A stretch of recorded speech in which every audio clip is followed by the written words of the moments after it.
Hello. Happy Saturday. It's sheet wash day. My bed is a mess. It's a rainy day. It's a cold day. It is a good day. It's a hair wash day. It is a good day to finish the book that we have been reading for about 17 years. So I don't know how long this is going to take. We're going to power through it. There's about 50 pages, which will probably be about an hour. Yeah. Yeah.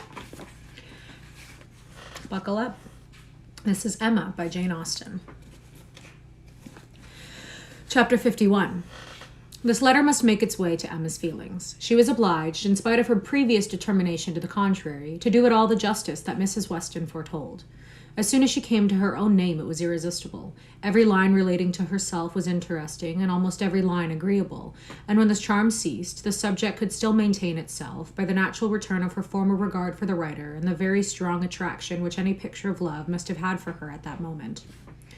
She never stopped till she had gone through the whole, and though it was impossible not to feel that he had been wrong, yet he had been less wrong than she had supposed, and he had suffered and was very sorry. And he was so grateful to Mrs. Weston, and so much in love with Miss Fairfax, and she was so happy herself that there was no being severe. And could he have entered the room, she must have shaken hands with him as heartily as ever. She thought so well of the letter that when Mr. Knightley came again, she desired him to read it. She was sure of Mrs. Weston's wishing it to be communicated, especially to one who, like Mr. Knightley, had seen so much to blame in his conduct. Happy Mermaid Day and Happy Piano Day. Happy Mermaid Piano Day. Absolutely. Have Happy Mermaid Day. I shall be very glad to look it over, said he, but it seems long. I will take it home with me at night. But that would not do. Mrs. Weston was to call in the evening, and she must return it by him. I would rather be talking to you, he replied, but as it seems a matter of justice, it shall be done. Yeah, mermaid tattoo. He began, stopping, however, almost directly to say, had I been offered the sight of one of this gentleman's letters to his mother-in-law, a sight. He began, stopping, almost directly to say, had I been offered the sight of one of this gentleman's letters to his mother-in-law a few months ago, Emma, it would not have been taken with such indifference. He proceeded a little further, reading to himself, and then, with a smile, observed, a fine complimentary opening, but it is his way. One man's style must not be the rule of another's. We will not be severe. It will be natural for me, he added shortly afterwards, to speak my opinion aloud as I read. By doing it, I shall feel that I am near you. It will not be so great a loss of time, but if you dislike it, not at all. I should wish it. Mr. Knightley returned to his reading with greater alacrity. He trifles here, said he, as to the temptation. He knows he is wrong and has nothing rational to urge. Bad. He ought not to have formed the engagement. His father's disposition. He is unjust, however, to his father. Mr. Weston's sanguine temper was a blessing on all his upright and honorable exertions, but Mr. Weston earned every present comfort before he endeavored to gain it. Very true. He did not come till Miss Fairfax was here. And I have not forgotten, said Emma, how sure you were that he might have come sooner if he would. You pass it over very handsomely, but you were perfectly right. I was not quite impartial in my judgment, Emma, but yet, I think, had you not been in the case, I should still have distrusted him. When he came to Miss Woodhouse, he was obliged to read the whole of it aloud, all that related to her with a smile, a look, a shake of the head, a word or two of assent, or disapprobation, or merely of love, as the subject required, concluding, however, seriously, and, after steady reflection, thus, very bad, though it might have been worse, playing a dangerous game. Too much indebted to the event for his acquittal, no judge of his own manners by you, always deceived in fact by his own wishes, and regardless of little besides his own convenience, fancying you to have fathomed his secret, natural enough. His own mind is full of intrigue, that he should suspect it in others, mystery and finesse, how they pervert the understanding. My Emma, does not everything serve to prove more and more the beauty of truth and sincerity in all our dealings with each other? Emma agreed to it, and with a blush of sensibility on Harriet's account, which she could not give any sincere explanation of. You had better go on, said she. He had so, but very soon stopped again to say, the pianoforte, all that was the act of a very, very young man, one too young to consider whether the inconvenience of it might not very much exceed the pleasure. A boyish scheme, indeed. I cannot comprehend a man's wishing to give a woman any proof of affection which he knows she would rather dispense with. And he did know that she would have prevented the instrument's coming if she could. After this, he made some progress without any pause. Frank Churchill's confession of having been shamefully Wow, okay. After this, he made some progress without any pause. Frank Churchill's confession of having behaved shamefully was the first thing to call for more than a word in passing. I perfectly agree with you, sir, was then his remark. You did behave very shamefully. You never wrote a truer line. And having gone through what immediately followed of the basis of their disagreement, and his persisting to act in direct opposition to Jane Fairfax's sense of right, he made a fuller pause to say, "This is very bad.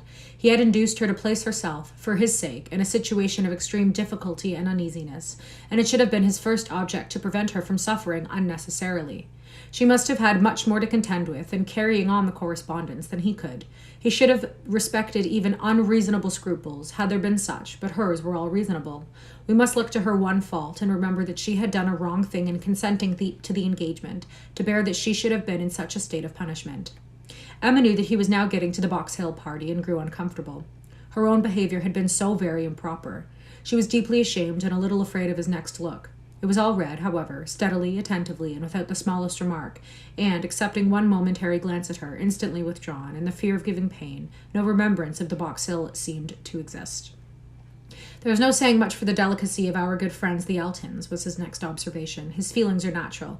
What? Actually resolved to break with him entirely. She felt the engagement to be a source of repentance and misery to each. She dissolved it.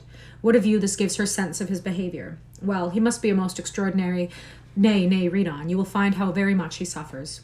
"I hope he does," replied Mr. Knightley coolly, and resuming the letter. "Smallridge! What does this mean? What is all this?" "She had engaged to go as governess to Mrs. Smallridge's children, a dear friend of Mrs. Elton's, a neighbour of Maple Grove, and, by the by, I wonder how Mrs. Elton bears the disappointment." "Say nothing, my dear Emma, while you oblige me to read, not even of Mrs. Elton. Only one page more. I shall soon have done. What a letter this man writes. I wish you would read it with a kind of spirit towards him. Well, there is feeling here. He does seem to have suffered in finding her ill. Certainly, I can have no doubt of his being fond of her. Dearer, much dearer than ever. I hope he may long continue to feel all the value of such a reconciliation. He is a very liberal thanker with his thousands and tens of thousands. Happier than I deserve. Come, he knows himself there. Miss Woodhouse calls me the child of good fortune. Those were Miss Woodhouse's words, were they? And a fine ending, and there is the letter. The child of good fortune. That was your name for him, was it? You do not appear so well satisfied with his letter as I am, but still you must, at least I hope you must, think the better of him for it. I hope it does him some service with you. Yes, certainly it does. He has had great faults of inconsideration and thoughtlessness, and I am very much of his opinion in thinking him likely to be happier than he deserves.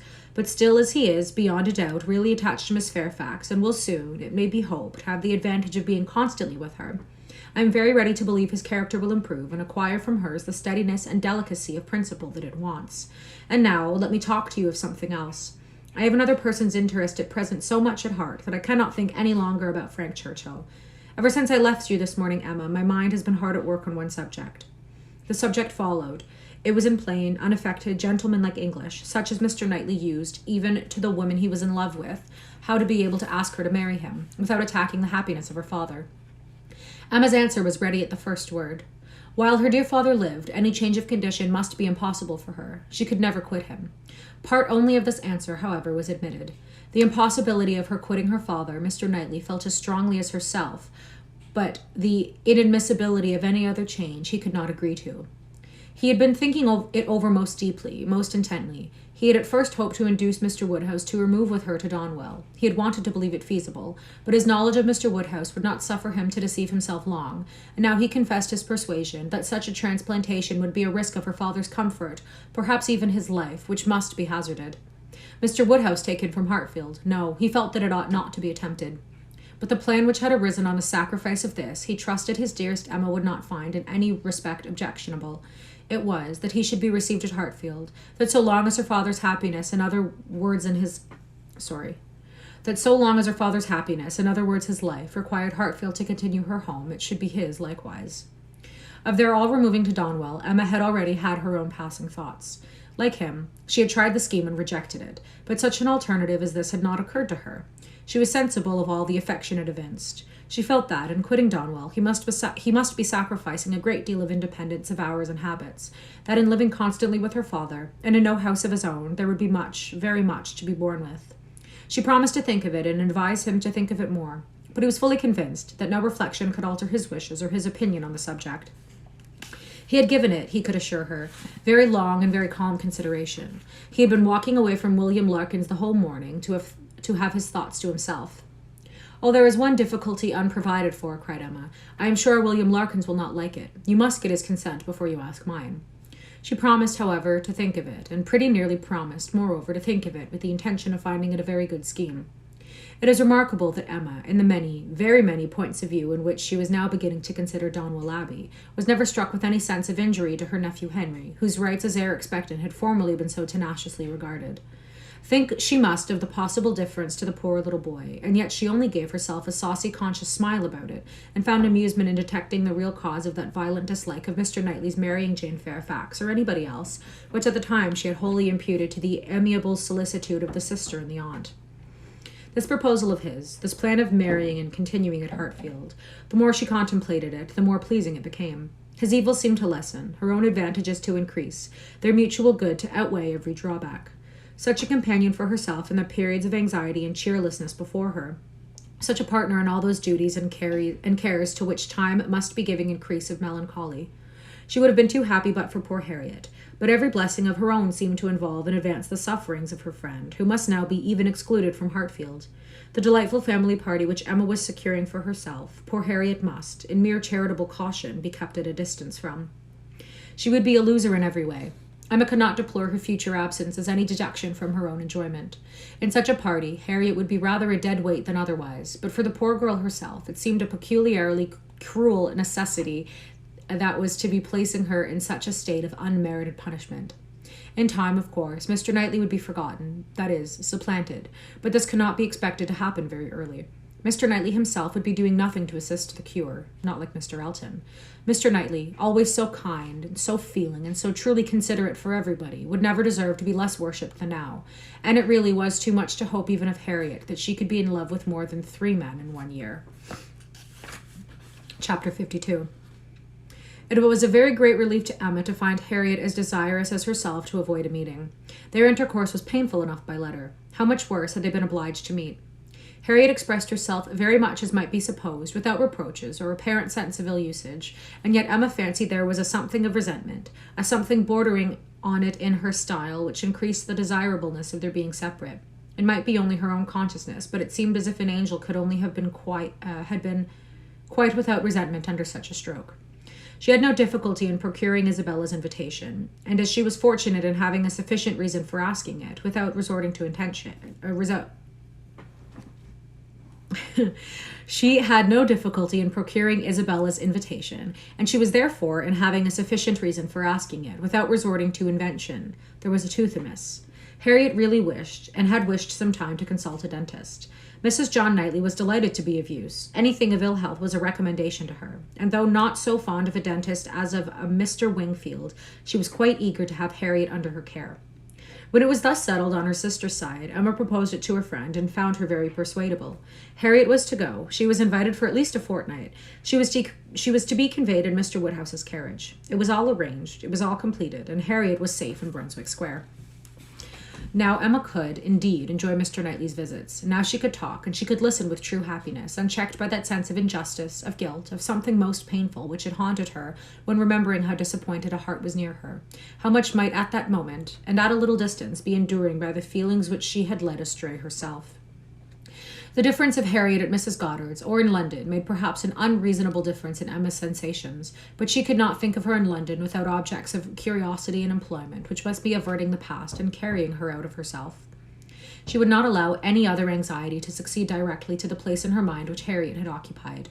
There was a communication before her, one which she could only be competent to make, the confession of her engagement to her father, but she would have nothing to do with it at present. She was resolved to defer the disclosure till Mrs. Weston were safe and well. No additional agitation should be thrown at this period among those she loved, and the evil should not act on herself by anticipation before the appointed time. A fortnight, at least, of leisure and peace of mind, to crown every warmer but more agitating delight, should be hers. She soon resolved, equally as a duty and as a pleasure, to employ half an hour of this holiday of spirits in calling on Miss Fairfax. She ought to, and she was longing to see her, the resemblance of their present situations increasing every other motive of goodwill. It would be a secret satisfaction, but the consciousness of a similarity of prospect would certainly add to the interest with which she should attend to anything Jane might communicate. She went.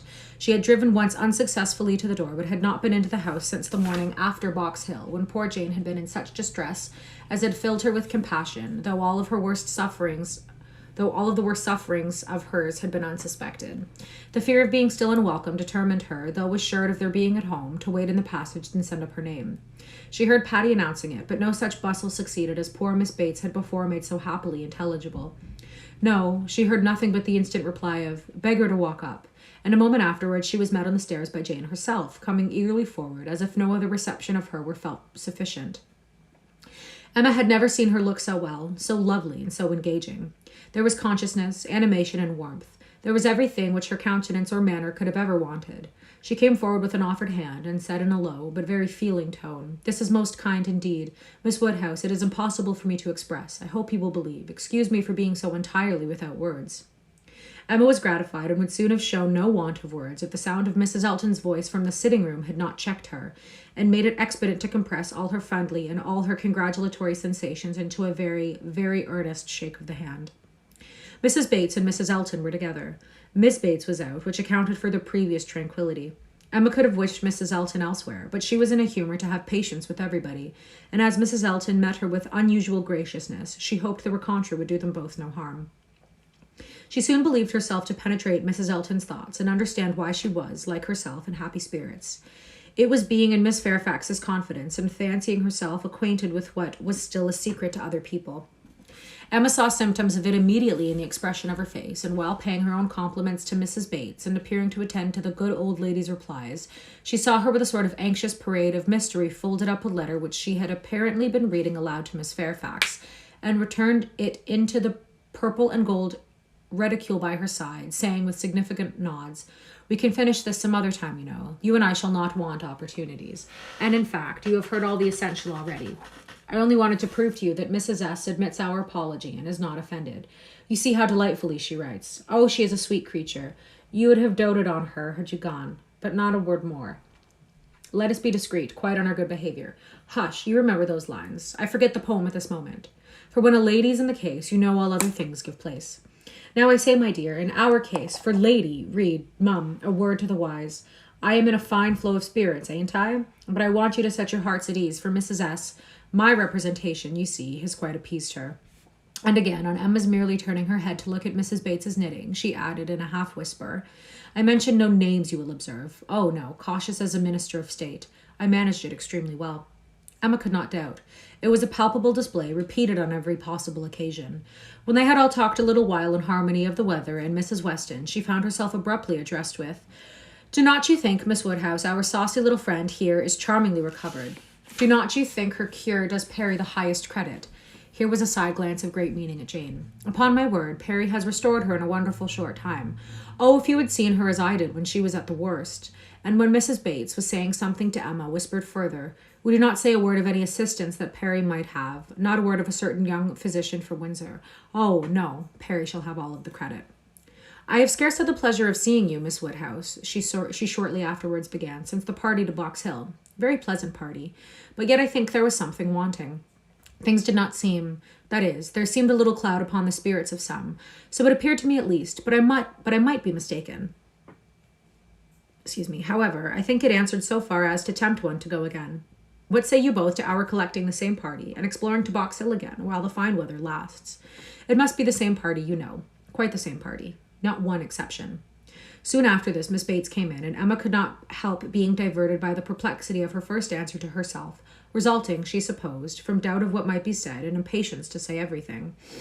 "Thank you, dear Miss Woodhouse. You are all kindness. It is impossible to say. Yes, indeed, I quite understand. Dear Jane's prospects. That is, I do not mean. But she is charmingly recovered. How is Mr. Woodhouse? I am so glad. Quite out of my power. Such a happy little circle as you find us here. Yes, indeed. Charming young man. That is, so very friendly. I mean good Mr. Perry. Such attention to Jane. And from her more than commonly thankful delight towards Mrs. Elton for being there, Emma guessed that there had been a little show of resentment towards Jane from the vicarage quarter, which was now graciously overcome. After a few whispers, indeed, which placed it beyond a guess, Mrs. Elton, speaking louder, said, "Yes, here I am, my good friend, and here I have been so long, that anywhere else I should think it necessary to apologize. But the truth is that I am waiting for my lord and master, who promised to join me here and pay his respects to you." What, are we to have the pleasure of a call from Mr. Elton? That will be a favour indeed, for I know gentlemen do not like morning visits, and Mr. Elton's time is so engaged. Upon my word it is, Miss Bates. He really is engaged for morning to-night. There is no end of people's coming to him, on some pretence or other. The magistrates and overseers and churchwardens are always wanting his opinion. They seem not able to do anything without him. Upon my word, Mr. E, I often say, rather you than I. I do not know what would become of my crayons and my instrument if I had half so many applications. Bad enough as it is, for I absolutely neglect both of them to an unpardonable degree. I believe I have not played a bar this fortnight. However, he is coming, I assure you. Yes, indeed, on purpose to wait on you all. And putting up her hand to screen her words from Emma, a congratulatory visit, you know. Oh yes, quite indispensable. Miss Bates looked about her so happily. He promised to come to me as soon as he could disengage himself from Knightley, but he and Knightley are shut up together in deep consultation. Mr. E is Knightley's right hand. Emma wouldn't have smiled for the world, and only said, Is Mr. Elton gone on foot to Donwell? He will have a hot walk. Oh no, it is in a meeting at the Crown, a regular meeting. Weston and Cole will be there too, but one is apt to speak only of those who lead. I fancy Mr. E and Knightley have everything their own way. Have not you mistaken the day, said Emma. I am almost certain that a meeting at the Crown is not till tomorrow. Mr. Knightley was at Hartfield yesterday and spoke of it as for Saturday. Oh, no, the meeting is certainly today, was the abrupt answer, which denoted the impossibility of any blunder on Mrs. Elton's side. I do believe, she continued, this is the most troublesome parish that ever was. We never heard of such a thing at Maple Grove. Your parish there was small, said Jane. Upon my word, my dear, I do not know, for I never heard the subject talked of. But it is proved by the smallness of the school, which I have heard you speak of, as under the patronage of your sister and Mrs. Bragg, the only school, and not more than 25 children. Oh, you clever creature, that's very true. What a thinking brain you have. I say, Jane, what a perfect character you and I should make, if we should be shaken together. My liveliness and your solidity would produce perfection. Not that I presume to insinuate, however, that some people may not think you perfection already. But hush, not a word, if you please. It seemed an unnecessary caution. Jane was wanting to give her words, not to Mrs. Elton, but to Miss Woodhouse, as the latter plainly saw. The wish of distinguishing her, as far as civilly permitted, was very evident, though it could not often proceed beyond a look. Mr. Elton made his appearance. His lady greeted him with some of her sparkling vivacity. Very pretty, sir, upon my word, to send me on here, to be an encumbrance to my friends, so long before you vouchsafe to come. But you knew what a dutiful creature you had to deal with. You knew I should not stir till my lord and master appeared. Here have I been sitting this hour, giving these young ladies a sample of true conjugal obedience, for who can say, you know, how soon it may be wanted. Mr. Elton was so hot and tired that all this wit seemed thrown away.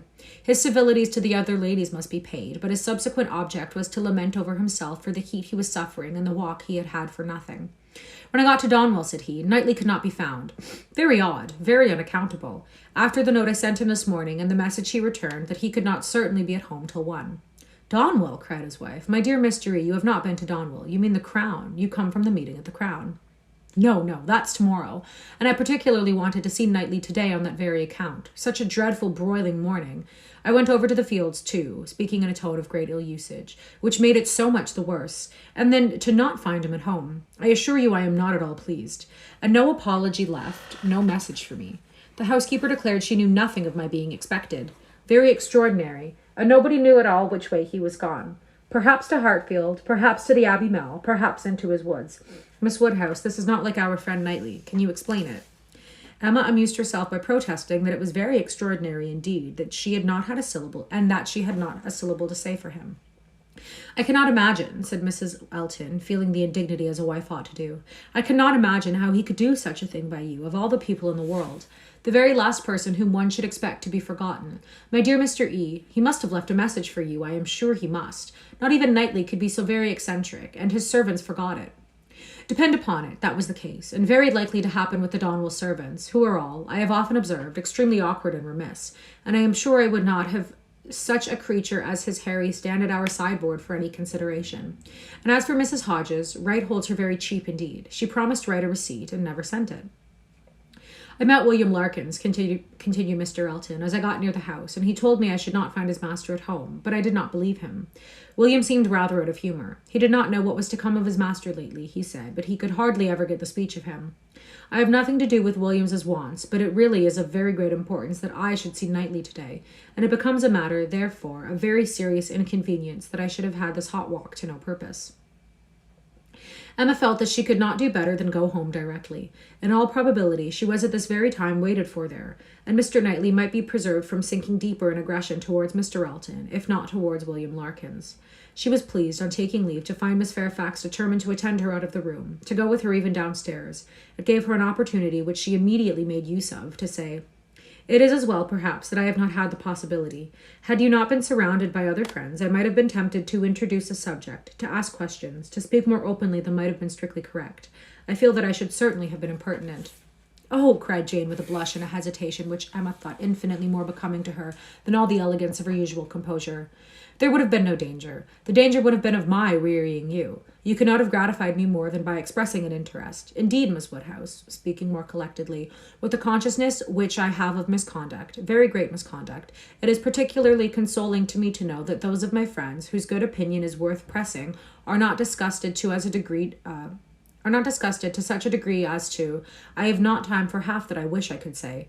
I long to make apologies, excuses, and to urge something for myself. I feel it so very due. But unfortunately, in short, if your compassion does not stand, my friend—" "Oh, you are too scrupulous, indeed you are," cried Emma warmly, and taking her hand. "You owe me no apologies, and everybody to whom you might be supported to owe them is so perfectly satisfied, so delighted even. You're very kind, but I know what my manners were to you, so cold and artificial. I have always a part to act. It was a life of deceit. I know that I must have disgusted you. Pray, say no more. I feel that all the apologies should be on my side. Let us forgive each other at once. We must do whatever is to be done quickest, and I think our feelings will lose no time there. I hope you have pleasant accounts from Windsor?" "Very. And the next news, I suppose, will be that we are to lose you, just as I begin to know you." "Oh, as to all that, of course nothing can be thought of yet. I am here still claimed by Colonel and Mrs. Campbell." "Nothing can be actually settled yet, perhaps," replied Emma, smiling. "But, excuse me, it must be thought of." The smile was returned as Jane answered, "You are very right. It has been thought of, and I will own to you, I am sure it will be safe, that so far as our living with Mr. Churchill at Onscombe, it is settled. There must be 3 months, at least, of deep mourning, but when they are over, I imagine there will be nothing more to wait for." Thank you. That is just what I wanted to be assured of. Oh, if you knew how much I love everything that is decided and open. Goodbye. Okay. Chapter 53. Mrs. Weston's friends were all made happy by her safety, and if the satisfaction of her well-being could be increased to Emma, it was by knowing her to be the mother of a little girl. She would have been decided in wishing for a Miss Weston.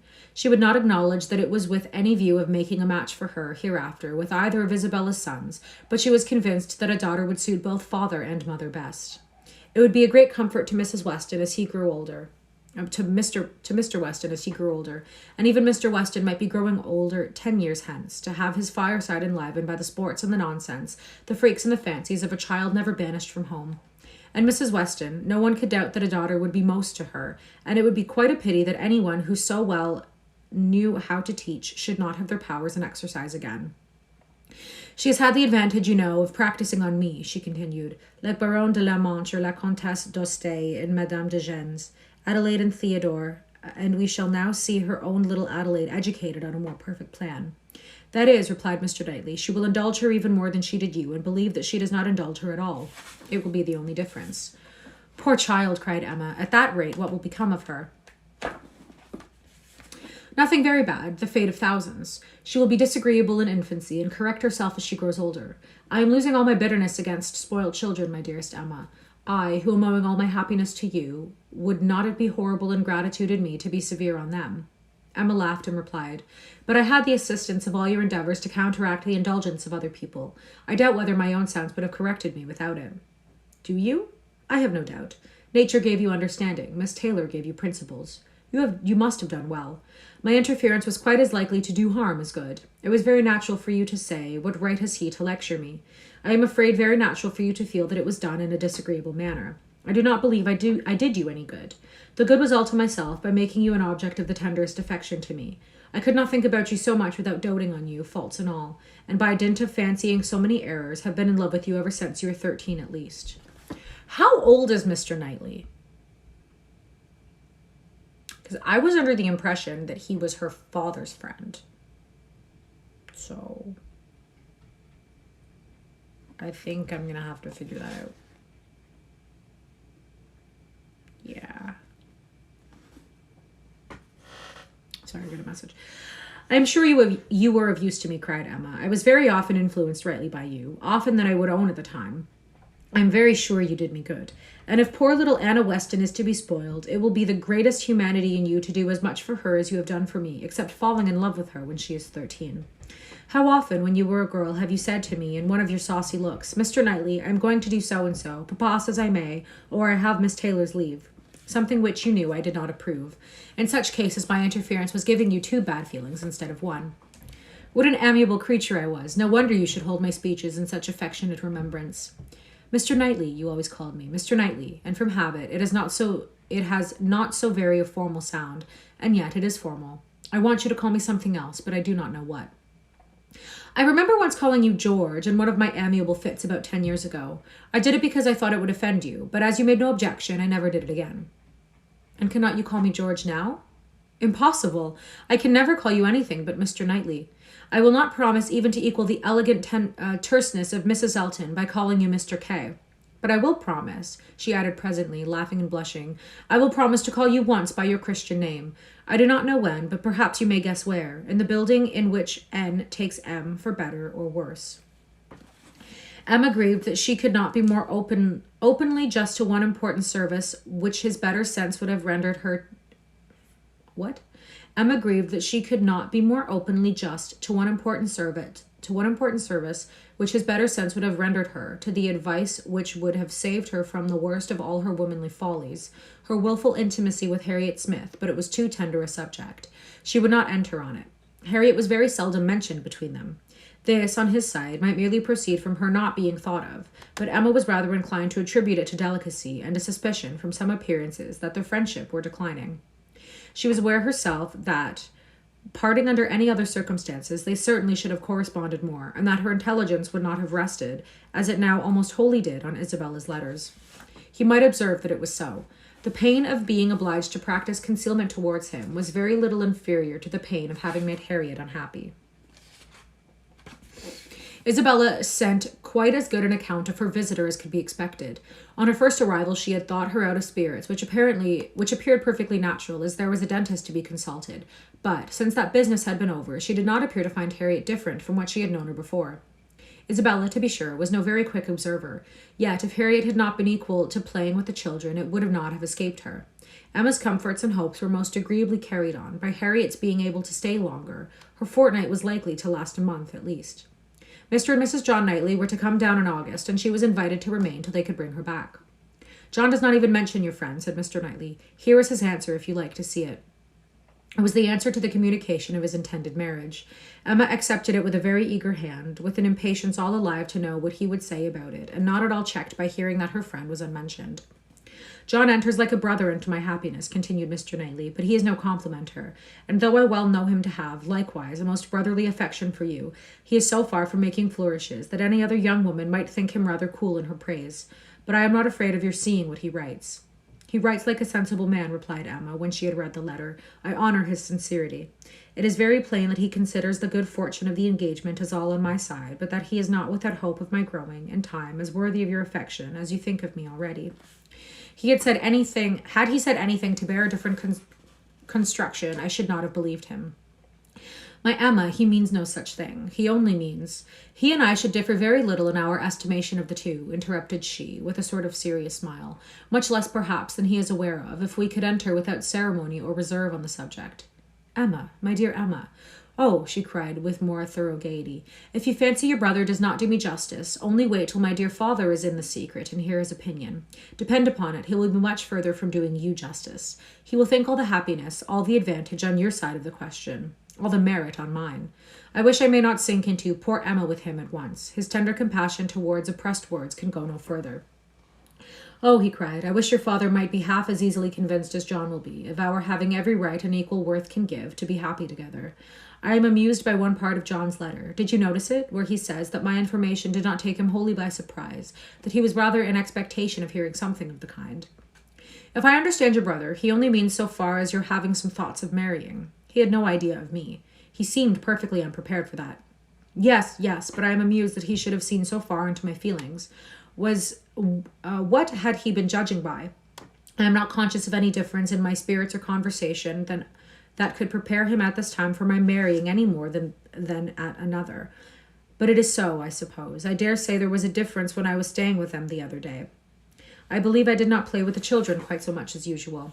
I remember one evening the poor boy saying, "Uncle seems always tired now." The time was coming when the news must be spread further, and other persons' reception of it tried. As soon as Mrs. Weston was sufficiently recovered to admit Mr. Woodhouse's visits, Emma, having it in view that her gentle reasoning should be employed in the cause, resolved first to announce it at home, then at Randalls, but now to break it to her father at last. She had bound herself to do it in such an honour of Mr. Knightley's absence, or when it came to the point of her heart would have failed her, but she must have put it off. But Mr. Knightley was to come at such a time and follow up the beginning she was to make. She was forced to speak, and to speak cheerfully too. She must not make it a more decided subject of misery to him, but a melancholy tone herself. She must not appear to think it a misfortune. With all the spirits she could command, she prepared him first for something strange, and then, in a few words, said that if his consent and approbation could be obtained, which, she trusted, would be attended with no difficulty, since it was a plan to promote the happiness of all, she and Mr. Knightley meant to marry, by which means Hartfield would receive the constant addition of that person's company whom she knew he loved, next to his daughters and Mrs. Weston best in the world. Poor man! It was at first a considerable shock to him, and he tried earnestly to dissuade her from it. She was reminded more than once of having always said she would never marry, and assured that it would be a great deal better for her to remain single, and told of poor Isabella and poor Miss Taylor. But it would not do. Emma hung about him affectionately and smiled and said it must be so, and that he must not class her with Isabella and Mrs. Weston, whose marriages taking them from Hartfield had indeed made a melancholy change. But she was not going from Hartfield. She should be always there. She was introducing no change in their numbers or their comforts but for the better, and she was very sure that he would be a great deal the happier for having Mr. Knightley always at hand, when he were once got used to the idea. Did he not love Mr. Knightley very much? He would not deny that he did, she was sure. Whom did he ever want to consult on business but Mr. Knightley? Who was so useful to him? Who so ready to write his letters? Who so glad to assist him? Who so cheerful, so attentive, so attached to him? Would not he like to have him always on the spot? Yes, that was all very true. Mr. Knightley could not be here too often. He should be glad to see him every day, but they did see him every day as it was. Why could not they go on as had done? Mr. Woodhouse would not be reconciled, but the worst was overcome. The idea was given. Time and continual repetition must do the best. To Emma's entreaties and assurances succeeded Mr. Knightley's, whose fond praise of her gave the subject even a kind of welcome, and he was soon used to be talked to by each on every fair occasion. They had all the assistance which Isabella could give, by letter of the strongest approbation, and Mrs. Weston was ready, on the first meeting, to consider the subject in the most serviceable light. First, as a settled, and secondly, as a good one, well aware of the nearly equal importance of the two recommendations to Mr. Woodhouse's mind. It was agreed upon as what was to be, and everybody by whom he was used to be guided assuring him that it would be for his happiness, and having some feelings himself which almost admitted it. He began to think that some time or other, in another year or two perhaps, it might not be so very bad if the marriage did take place. Mrs. Weston was acting no part, feigning no feelings in all that she said to him in favour of the event. She had been extremely surprised, and never more so than when Emma first opened the affair to her, but she saw in it only increase of happiness to all, and had no scruple in urging him to the utmost. She had such a regard for Mr. Knightley as to think he deserved even her dearest Emma, and it was in every respect so proper, suitable, and unexceptionable a connection, and in one respect, one point of the highest importance, so peculiarly eligible, so singularly fortunate, that it now seemed as if Emma could not safely have attached herself to any other creature, and that she had herself been the stupidest of beings in not having thought of it and wished it long ago. How very few of those men in a rank of life to address Emma would have renounced their own home for Hartfield, and who but Mr. Knightley could know and bear with Mr. Woodhouse, so as to make such an arrangement desirable. The difficulty of disposing of poor Mr. Woodhouse had always felt in their husbands' plans and her own for a marriage between Frank and Emma.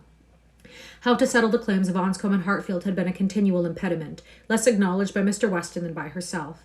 But even he had never been able to finish the subject better than by saying, "Those matters will take care of themselves. The young people will find a way." But here there was nothing to be shifted off in a wild speculation on the future. It was all right, all open, all equal. No sacrifice on any side worth the name. It was a union of the highest promise of felicity in itself, and without one real, rational difficulty to oppose or delay it. Mrs. Weston, with her baby on one knee, indulging in such reflections as these, was one of the happiest women in the world. If anything could increase her delight, it was perceiving that the baby would soon have outgrown its first set of caps. The news was universally a surprise wherever it spread, and Mr. Weston had his 5 minutes' share of it. But 5 minutes were enough to familiarize the idea to his quickness of mind. He saw the advantages of such a match, and rejoiced in them with all the constancy of his wife. But the wonder of it was very soon nothing, and by the end of an hour he was not far from believing that he had always foreseen it. "It is to be a secret, I conclude," said he. "These matters are always a secret till it is found out that everybody knows them. Only let me be told when I may speak out. I wonder whether Jane had any suspicion." He went to Highbury the next morning and satisfied himself on that point. He told her of the news. Was not she like a daughter, his eldest daughter? He must tell her, and Miss Bates being present, it passed, of course, to Mrs. Cole, Mrs. Perry, and Mrs. Elton immediately afterwards. It was no more than the principals were prepared for. They had calculated from the time of its being known at Randalls how soon it would be over Highbury, and were thinking of themselves as the evening wonder in many a family circle with great sagacity. In general, it was a very well-approved match. Some might think him, others might think her, the most in luck. One set might recommend their all removing to Donwell and leaving Hartfield for the John Knightleys, and another might predict disagreements among their servants. Yet, upon the whole, there was no serious objection raised except in one habitation, the vicarage. There, the surprise was not softened by any satisfaction. Mr. Elton cared little about it, compared with his wife. He only hoped the young lady's pride would now be contented, and supposed she had always meant to catch Knightley if she could, and, on the point of living at Hartfield, could daringly exclaim, "Rather he than I," but Mrs. Elton was very much discomposed indeed. Poor Mr. Knightley, poor fellow, sad business for him. She was extremely concerned, for though very eccentric, he had 1,000 good qualities. How could he be so taken in? Did not think him at all in love, not in the least. Poor Knightley. There would be an end of all the pleasant intercourse with him. How happy he had been to come and dine with them whenever they asked him. But that would all be over now. Poor fellow. No more exploring parties to Donwell made for her. Oh, no, there would be a Mrs. Knightley to throw cold water over everything. Extremely disagreeable. She was not at all sorry that she had abused the housekeeper the other day. Shocking plan, living together. It would never do. She knew a family near Maple Grove who had tried it and had been obliged to separate before the end of the first quarter. I don't like Mrs. Elton. Okay. Chapter 54. Time passed on. A few more tomorrows, and the party from London would be arriving. It was an alarming change, and Emma was thinking of it one morning as what must bring a great deal to agitate and grieve her when Mr. Knightley came in, and distressing thoughts were put by. After the first shout of pleasure, he was silent, and then, in a graver tone, began, "I have something to tell you, Emma. Some news." "Good or bad?" said she, quickly looking up at his face. "I do not know which it ought to be called." "Oh, good, I am sure. I see it in your countenance. You are trying not to smile." "I am afraid," said he, composing his features, "I am very much afraid, my dear Emma, that you will not smile when you hear it." "Indeed, but why so? I can hardly imagine that anything which pleases or amuses you should not please or amuse me too." "There is one subject," he replied, "I hope but one, on which we do not think alike." He paused a moment, again smiling, with his eyes fixated on her face. "Does nothing occur to you? Do not you recollect?" "Harriet Smith." Her cheeks flushed at the name, and she felt afraid of something, though she knew not what. "Have you heard from her yourself this morning?" cried he. "You have, I believe, and know the whole." "No, I have not. I know nothing. Pray tell me." "You are prepared for the worst, I see, and very bad it is. Harriet Smith marries Robert Martin." Emma gave a start which did not seem like being prepared, and her eyes, in eager gaze, said, "No, this is impossible," but her lips were closed. "It is so indeed," continued Mr. Knightley. "I have it from Robert Martin himself. He left me not half an hour ago." She was still looking at him with the most speaking amazement. "You like it, my Emma, as little as I feared. I wish our opinions were the same, but in time they will. Time, you may be sure, will be our one or the other. Time, you may be sure, will make one or the other of us think differently, and in the meanwhile we may not need talk much on the subject." "You mistake me. You quite mistake me," she replied, exerting herself. "It is not that such a circumstance would make me unhappy, but I cannot believe it. It seems an impossibility. You cannot mean to say that Harriet Smith has accepted Robert Martin. You cannot mean that he has even proposed to her again. Yet, you only mean that he intends it." "I mean that he has done it," answered Mr. Knightley, with smiling but determined decision, "and has been accepted." "Good God!" she cried. "Well," then, having recourse to her work-basket, an excuse for leaning down her face and concealing all the exquisite feelings of delight and entertainment which she knew she must be expressing, she added, "Well, now tell me everything. Make this intelligible to me. How, where, when. Let me know it all. I was never more surprised, but it does not make me unhappy, I assure you. How has it been possible?" It is a very simple story. He went to town on business 3 days ago, and I got him to take charge of some papers which I was wanting to be sent to John. He delivered these papers to John at his chambers, and was asked by him to join their party the same evening to Astley's. They were going to take the 2 eldest boys to Astley's. The party was to be our brother and sister, Henry and John, and Miss Smith. My friend Robert could not resist. They called for him in their way, were all extremely amused, and my brother asked him to dine with them on the next day, which he did, and in the course of that visit, as I understand, he found an opportunity of speaking to Harriet, and certainly did not speak in vain. She made him, by her acceptance, as happy even as he is deserving. He came down by yesterday's coach, and was with me this morning immediately after breakfast to report his proceedings, first on my affairs, then on his own. This is all that I can relate of the how, where, and when. Your friend Harriet will make a much longer history when you see her. She will give you all the minute particulars, which only women's language can make interesting. In our communications, we deal only in the great.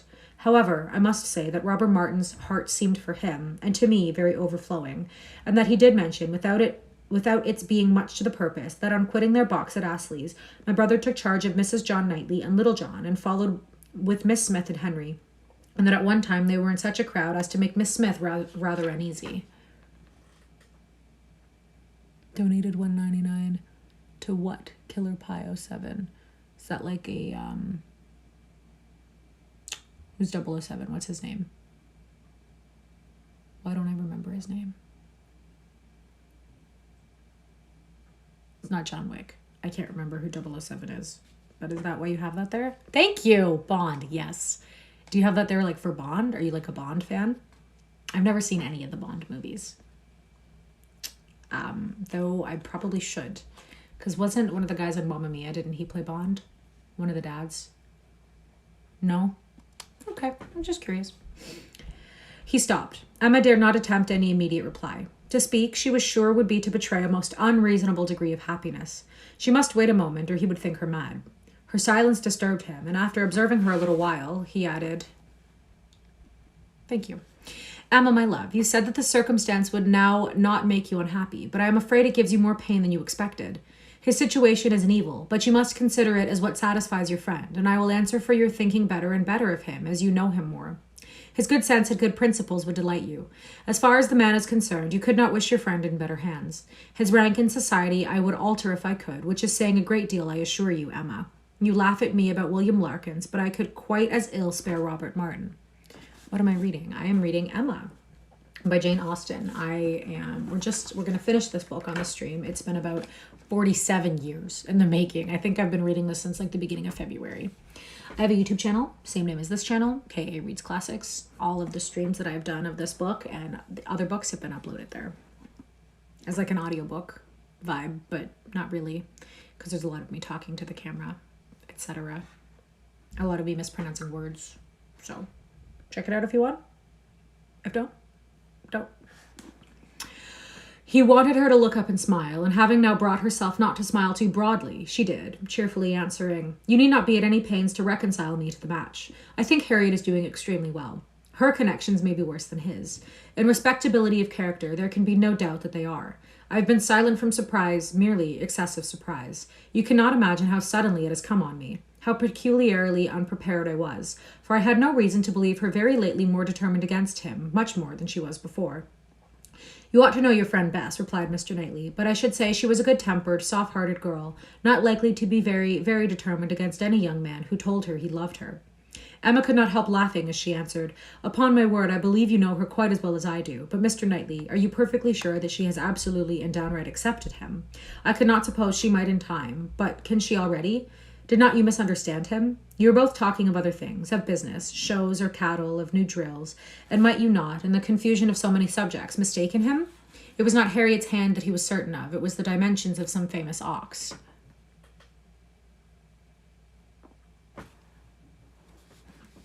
If you're sleeping, have a good sleep. The contrast between the countenance and air of Mr. Knightley and Robert Martin was, at this moment, so strong to Emma's feelings, and so strong was the recollection of all that had so recently passed on Harriet's side, so fresh the sound of those words, spoken with such emphasis, "No, I hope I know better than to think of Robert Martin," that she was really expecting the intelligence to prove, in some measure, premature. It could not be otherwise. "Do you dare say this?" cried Knightley. "Do you dare suppose me so great a blockhead as not to know what a man is talking of? What do you deserve?" Oh, I always deserve the best treatment because I never put up with any other, and therefore you must give me a plain, direct answer. Are you quite sure that you understood the terms on which Mr. Martin and Harriet now are? I am quite sure, he replied, speaking very distinctly, that he told me she had accepted him, and that there was no obscurity, nothing doubtful in the words he used, and I think I can give you a proof that it must be so. He asked my opinion as to what he was now to do. He knew of no one but Mrs. Goddard to whom he could apply for information of her relations or friends. Could I mention anything more fit to be done than to go to Mrs. Goddard? I assured him that I could not. Then he said he would endeavor to see her in the course of this day. I am perfectly satisfied, replied Emma with the brightest smiles, and most sincerely wish them happy. You are materially changed since we talked on the subject before. I hope so, for at that time I was a fool. And I am changed also, for I am now very willing to grant you all Harriet's good qualities.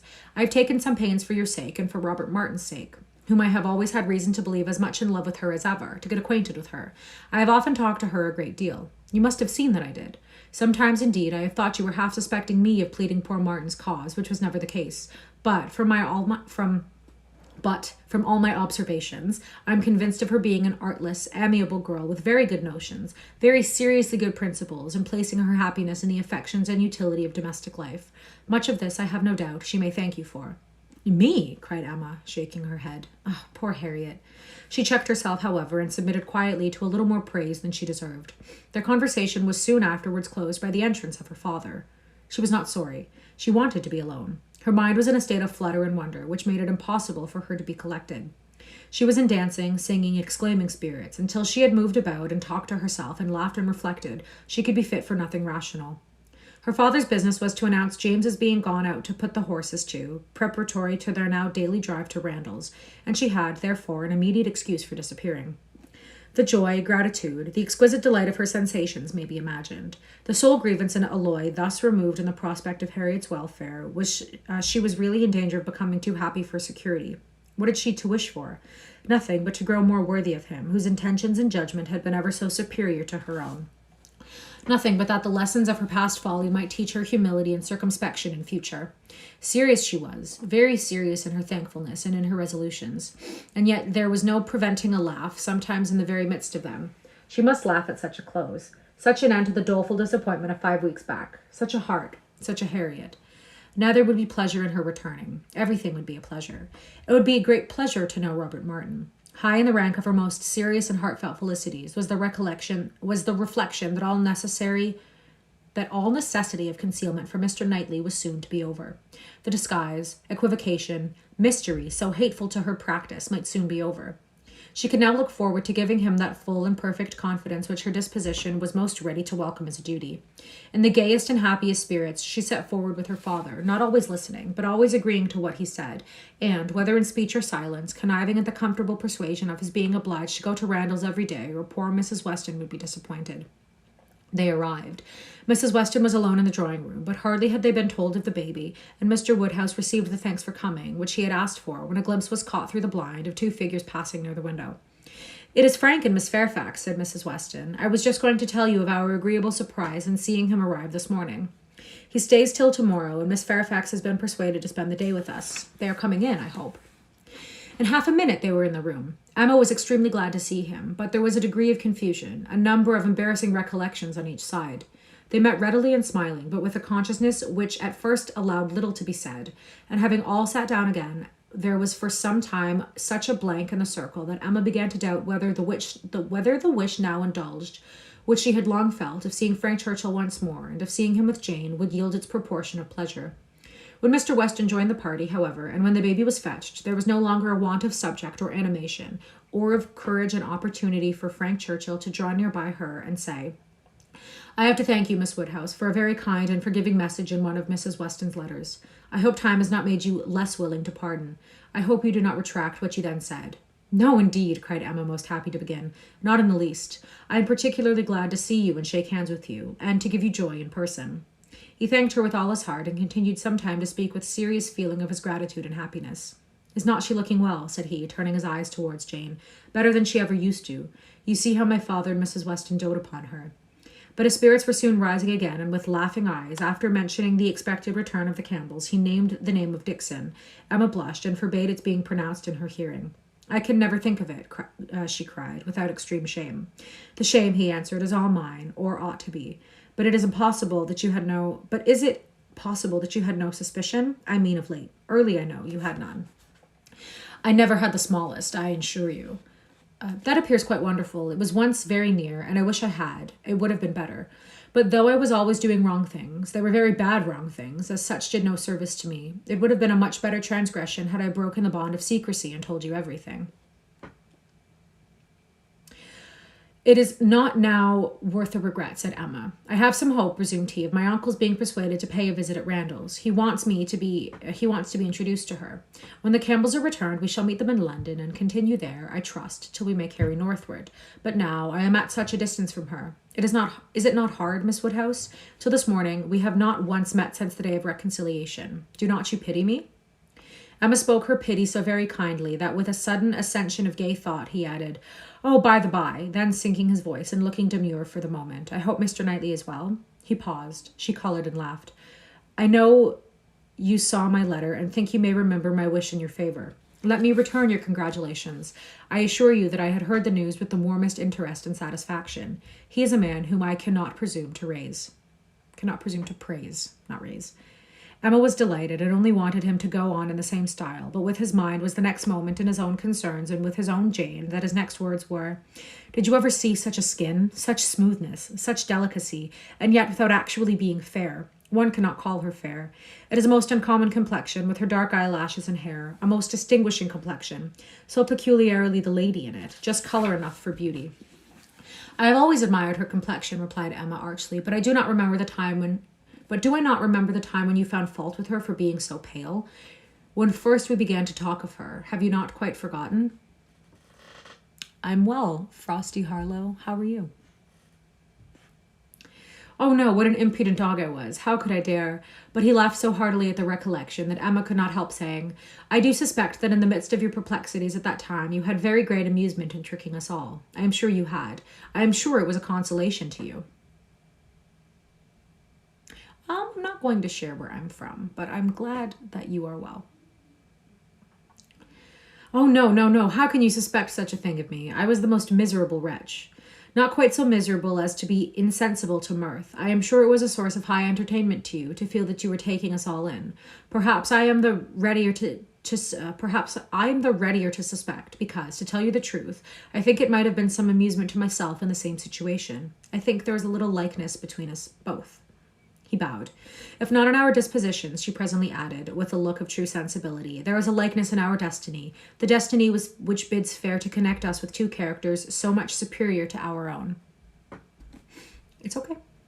"True, he answered warmly. "No, not true on your side. You have no superior, but most true on mine. She is a complete angel. Look at her. Is not she an angel in every gesture? Observe the turn of her throat. Observe her eyes, as she is looking up at my father. You will be glad to hear," inclining his head and whispering seriously, "that my uncle means to give her all my aunt's jewels.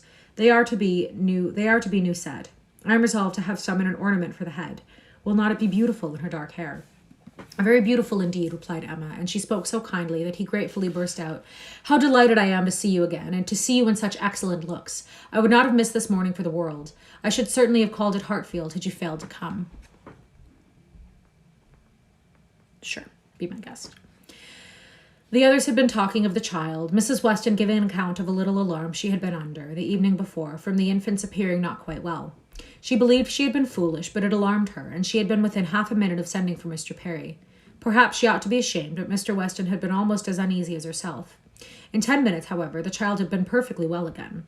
This was her history, and particularly interesting it was to Mr. Woodhouse, who commended her very much for thinking of sending for Mr. Perry, and only regretted that she had not done it. She should always send for Perry if the child appears in the slightest degree disordered, were it only for a moment. She could not be too soon alarmed, nor send for Perry too often. It was a pity, perhaps, that he had not come last night, for though the child seemed well now, very well considering, it would probably have been better if Perry had seen it. Frank Churchill caught the name. "Perry," said he to Emma, and trying as he spoke to catch Miss Fairfax's eye. "My friend Perry, what are they saying about Mr. Perry? Has he been here this morning? And how does he travel now? Has he set up his carriage?" Emma soon recollected and understood him, and while she joined in the laugh, it was evident from Jane's countenance that she too was really hearing him, though trying to seem deaf. Such an extraordinary dream of mine, he cried. I can never think of it without laughing. She hears us, Miss Woodhouse. I see it in her cheek, her smile, her vain attempt to frown. Look at her. Do not you see that, at this instant, the very passage of her own letter, which sent me the report, is passing under her eye, that the whole blunder is spread before her, that she can attend to nothing else, though pretending to listen to others? Jane was forced to smile completely for a moment, and the smile partly remained as she turned towards him and said in a conscious, low, yet steady tone, How can you bear such recollections as astounding to me? They will sometimes obtrude, but how you can court them?